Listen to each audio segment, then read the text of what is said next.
Existe uma batalha silenciosa em quase toda grande empresa, né?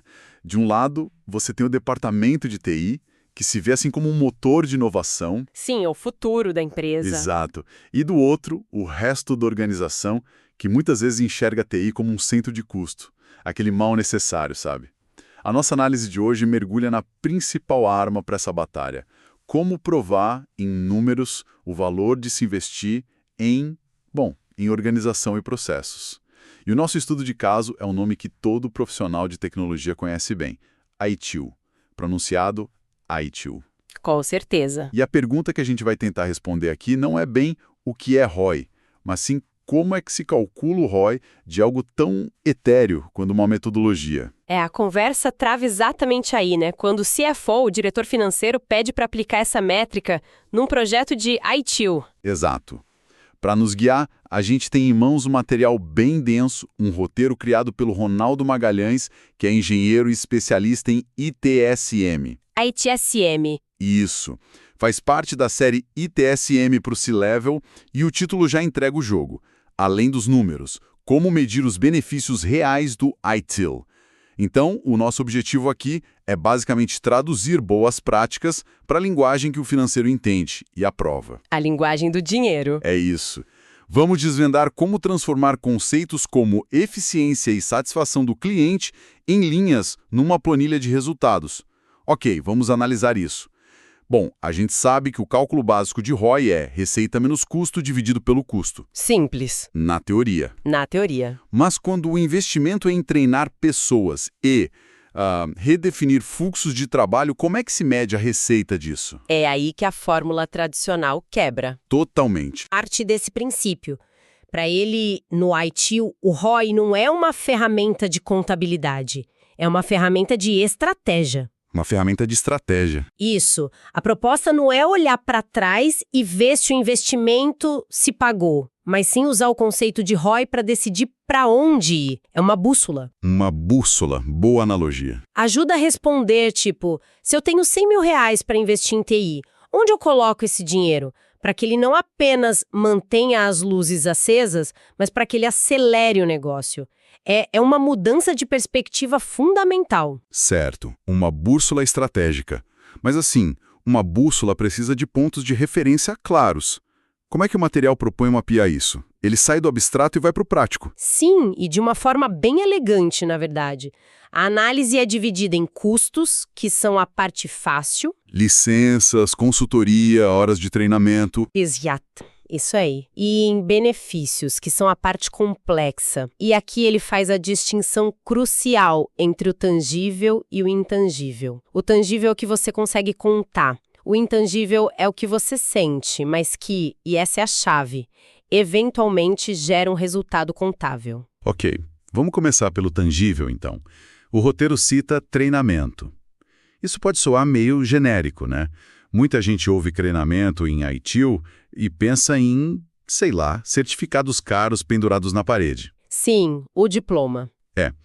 Como, na prática, um certificado se traduz em menos tempo de sistema fora do ar, que é um custo bem real? Essa é a pergunta certa. E a resposta não está no certificado, mas no que ele representa. Vamos pegar um processo específico do ITIL, o gerenciamento de mudanças. Ok. Uma equipe sem esse processo, sem treinamento, pode decidir aplicar uma atualização crítica no sistema de faturamento numa sexta-feira às 5 da tarde. Aí, meu Deus, já vi acontecer. Ela faria a mudança de forma controlada com plano de rollback. O ROI do treinamento, nesse caso, não é o certificado, é o custo de uma crise que não aconteceu. Entendi. É a economia direta, com horas extras, e a receita que não foi perdida. Faz todo sentido. O benefício tangível não é o treinamento em si, mas a prevenção de custos através da aplicação de um processo que o treinamento ensinou. Ok. E sobre o ponto de gestão de serviços e dados, como isso se materializa em dinheiro? Bom, esse é o antídoto para o achismo. Sem dados, a TI opera no escuro. Um gestor diz, acho que o sistema de vendas está lento. O que isso significa? Com uma boa gestão de serviços, você tem dados. Você sabe que o tempo de resposta daquele sistema aumentou em 15% nos últimos 3 meses, que isso gera 50 chamados a mais por semana para o suporte. E que cada chamado custa X reais. Exatamente. Que cada chamado custa, em média, R$ 30 em tempo de analista. De repente, o achismo virou um problema que custa R$ 6.000 por mês. Agora você tem um caso de negócio claro para justificar o investimento em otimizar aquele sistema. O ROI vem de tomar decisões baseadas em fatos, não em feeling. Isso nos leva diretamente para a parte mais difícil. Os intangíveis. Satisfação do cliente, moral da equipe, reputação da marca. São coisas que todo mundo concorda que são importantes, mas que, evaporam na hora de colocar na planilha do ROI. É aqui que o material brilha, na minha opinião. Ele constrói uma ponte sólida entre esses dois mundos. O exemplo do cliente insatisfeito que cancela um contrato é o mais óbvio e já é poderoso. Claro. Aquele intangível, a insatisfação, virou um número bem concreto e negativo na coluna da receita. Certo. Mas isso ainda é reativo. É medir o prejuízo depois que ele aconteceu. O roteiro sugere alguma forma de usar o ITIL para criar métricas preditivas. Por exemplo, usar dados de TI para prever o risco de um cliente cancelar antes que ele o faça. Sim, e essa é a virada de chave. Pensa nos dados que a TI já tem. O gerenciamento de incidentes registra quantas vezes um cliente específico teve problemas. Certo. O gerenciamento de requisições de serviço mostra se ele está engajado pedindo novas funcionalidades ou se ele está silencioso. Se você cruza esses dados, pode criar um índice de saúde do cliente, puramente com informações de TI. Interessante. Um cliente que abre muitos incidentes críticos e parou de pedir melhorias, está com o pé fora da porta. A TI pode proativamente levar essa informação para a área de negócios e dizer: olha, a conta do cliente X está em risco, precisamos agir. O ROI aí é a receita que foi salva. Exato, a receita que foi salva porque você usou dados de processos ITIL para prever um problema. O intangível, a satisfação, se torna um indicador de risco gerenciável. Essa conexão é realmente o ponto central. Então, com essa base, o roteiro aponta 3 grandes áreas onde o ITSM, guiado pelo ITIL, gera valor direto. A primeira é: economizar tempo é economizar dinheiro. Parece óbvio, mas na prática, como funciona? Bom, a consequência direta de processos mais maduros, como um bom gerenciamento de incidentes e de problemas, é a redução do volume de chamados repetitivos. É o problema que, em vez de ser resolvido 100 vezes, é resolvido uma única vez na sua causa raiz. Isso libera a equipe de suporte. Ok, mas vamos ser honestos. Na maioria das empresas, essa equipe liberada acaba sendo a primeira a ser cortada para reduzir a folha de pagamento. É um risco. O autor aborda essa realidade? Como o ITIL ajuda a proteger essa equipe, provando que o valor dela vai além de apenas apagar incêndios? Aborda e de forma inteligente. A ideia não é simplesmente liberar tempo, é redirecionar esse tempo para atividades de maior valor. Ah, bom. O material argumenta que essa capacidade liberada deve ser alocada em projetos de inovação ou de melhoria contínua, que, por sua vez, também precisam ter um ROI projetado. Então, a equipe de TI passa a ter um portfólio. Parte do tempo é para manter a operação, a outra parte é para construir o futuro. Faz sentido. Se você consegue mostrar que a equipe, com tempo livre, desenvolveu uma automação que economizou 200 horas de trabalho do departamento financeiro, você não apenas justifica a existência daquela equipe, você a transforma num centro de lucro interno. A segunda área é a redução de custos com processos e automação. O que me chamou a atenção aqui foi uma observação específica. Mesmo sem automatizar, apenas organizar o processo já gera rendimento operacional. Isso é uma quebra de paradigma, né? A gente sempre associa a melhoria de TI com comprar uma ferramenta nova e cara. Pois é, e esse é um ponto crucial, mas também perigoso. Como assim? Porque muitas equipes param aí. Elas organizam o caos, criam um fluxo de trabalho claro no papel e chamam isso de vitória. O roteiro alerta para o risco de a boa organização se tornar inimiga da ótima automação. O princípio é que automatizar um processo caótico só faz você gerar erros mais rápido. Primeiro você organiza, Define as etapas, os responsáveis, os SLAs. O básico. O básico. Só o fato de todo mundo saber o que fazer e quando já elimina desperdício de tempo e retrabalho.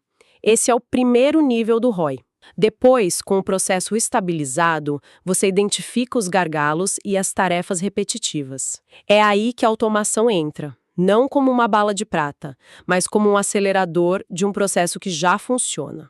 Entendi. A organização te dá o retorno inicial, a automação escala esse retorno. Perfeito. E isso leva à terceira área, que fecha o ciclo.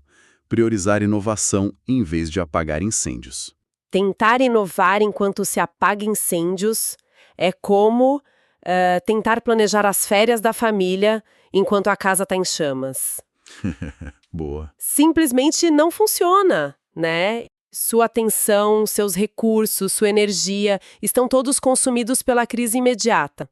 Você precisa primeiro instalar um sistema de sprinklers e alarmes de fumaça, que são os processos robustos do ITIL. A base de tudo. Com essa segurança, com a previsibilidade de que a casa não vai pegar fogo a qualquer momento, você ganha paz de espírito e os recursos necessários para sentar e planejar o futuro.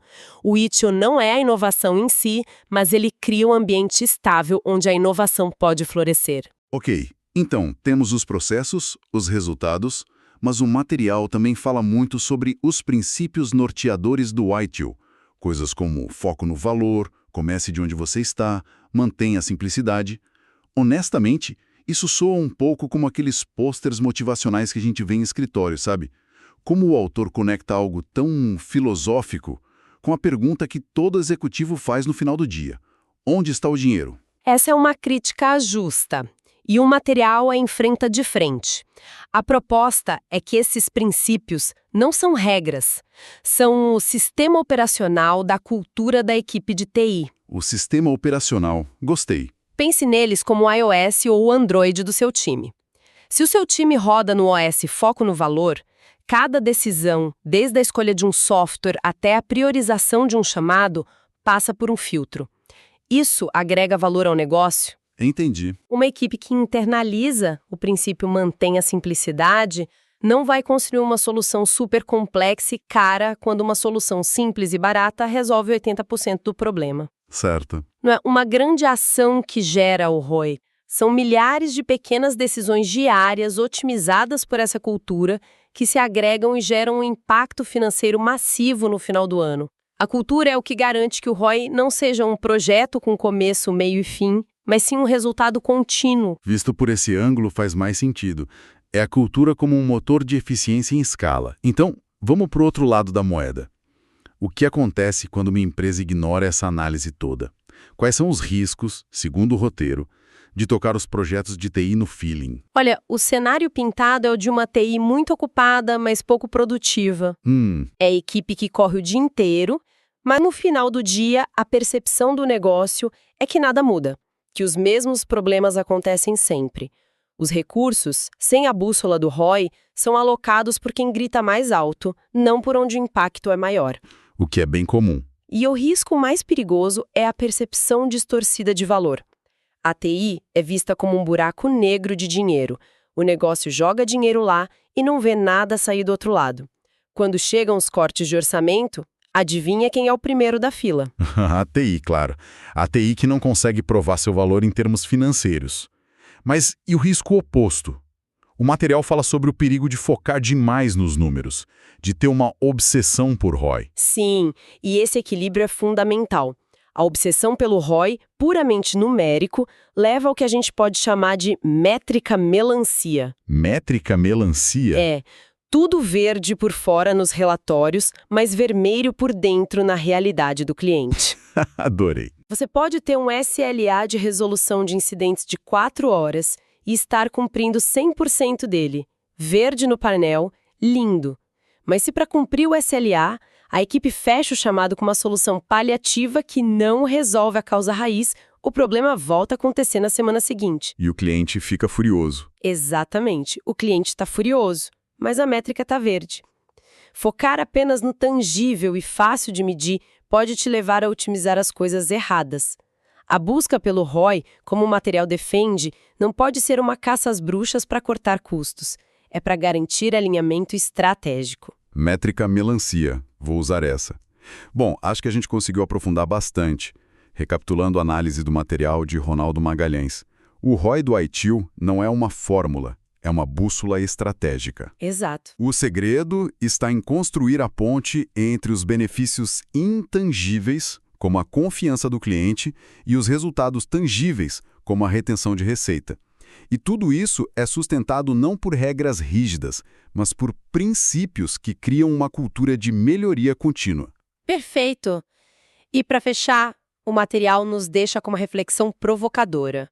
Se os benefícios mais cruciais, confiança, colaboração, agilidade para inovar, são justamente os mais difíceis de quantificar, será que qualquer cálculo tradicional de ROI, por mais bem feito que seja, não acaba por natureza subestimando o verdadeiro valor que uma estrutura como o ITIL traz para o negócio?